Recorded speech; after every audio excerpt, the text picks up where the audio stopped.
নমস্কার দর্শক বৃন্দ, তো বকেয়া ডিএ নিয়ে একটি গুরুত্বপূর্ণ আপডেট কিন্তু বর্তমানে চলে এসেছে। তো খবর শিরোনামে আপনারা দেখতেই পাচ্ছেন যে 10% ডিএ বাড়ছে, বাংলা সরকারি কর্মীদের কবে থেকে ঢুকবে টাকা। তো আপনাদের জন্য একটা সুখবর যে 10% ডিএ কিন্তু আবার কিন্তু বৃদ্ধি হতে চলেছে।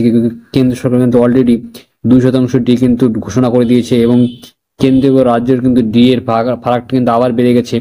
তো রাজ্য সরকারি কর্মচারীদের কিছুটা খুশি করার লক্ষ্যে এবং ভোট ব্যাংকের স্বার্থে কিন্তু আরেকবার কিন্তু রাজ্য সরকারি কর্মচারীদের ডিএ বাড়াতে চলেছে মাননীয় মুখ্যমন্ত্রী মমতা বন্দ্যোপাধ্যায়।